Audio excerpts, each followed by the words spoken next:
Hi guys, today I'm going to be talking about different types of panic attacks and how to deal with them. This video is probably going to be quite short purely because there aren't a massive amount of panic attacks you can have. There are a few variations and it really just depends on kind of what triggers them, and yeah, so let's get on. I've got my little bit of paper.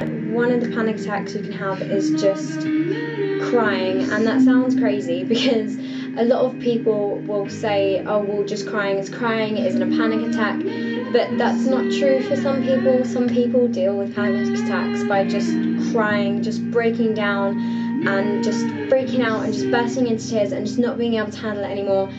That is classed as a panic attack. When you're really depressed and you just want to cry and everything feels like it's falling apart, so you just cry, that's not the same thing. Having a panic attack and crying is not the same thing as kind of just having something getting you down. You kind of have to experience it to understand, but my advice for dealing with that type of panic attack really is just to let it out. I mean, if you're not in a public place or just somewhere where you feel comfortable and safe, then just letting it all out and just crying out is definitely the best way to kind of get over that type of panic attack, because there is no other way to kind of stop it, to be honest. It's a lot of the time you'll just burst into tears, and trust me, I've had it and it's awful, but you really can only get through that kind of panic attack by just going through it, and it won't last that long. You can only cry for so long, but then just eat some ice cream and try and pick yourself back up again. The next kind, which is probably one of the most dangerous kinds, is anger, and that is when you'll punch something or you'll just want to break things, and this is where self-harm can come into panic attacks. A lot of the time, if you're angry with yourself, you'll take it out on yourself, which is where self-harm comes into your types of panic attacks. And being really angry and having massive outbursts like this can be panic attacks, depending on what caused it. If there's a specific thing and it's just freaked you out, and you deal with things by anger and violence, that still does count as a panic attack. And the best way to deal with that really is to try and just calm yourself down, because if you are going around punching things, making holes in walls, you could seriously harm yourself, and that is not good, and we don't like hurting ourselves. It is bad. So just try and sit down, take a few deep breaths and just breathe. I normally try to go to sleep. That sounds kind of crazy, but I will just go to sleep, because for me they're one of the hardest panic attacks to deal with. So I just sleep, and it just shuts your system down and you don't have to deal with it. There is another kind which is a really difficult one to deal with, and I had one while I was on holiday, which is actually quite sad.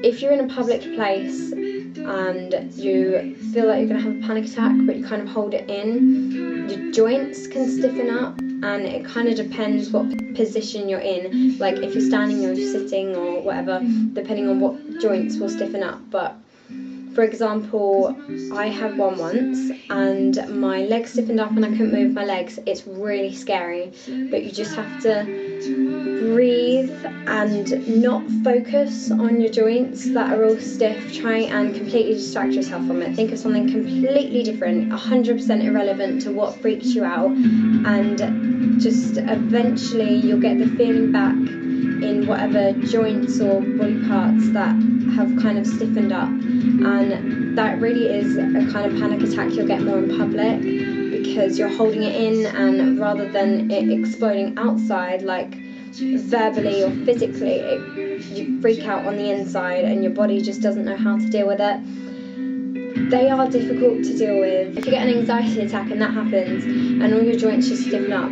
then to get away from the situation is kind of what you want. So you need to not focus on the fact that your joints are stiff and just focus on getting out of there. Even if it is your legs that have like kind of freaked out, just focus on getting out of there. That's the best thing for you, because then you won't need to panic anymore, because it's gone.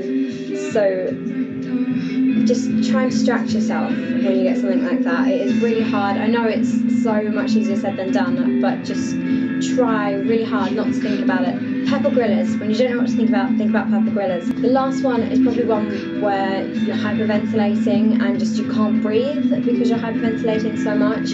I have an amazing trick for that one and I can't wait to share it.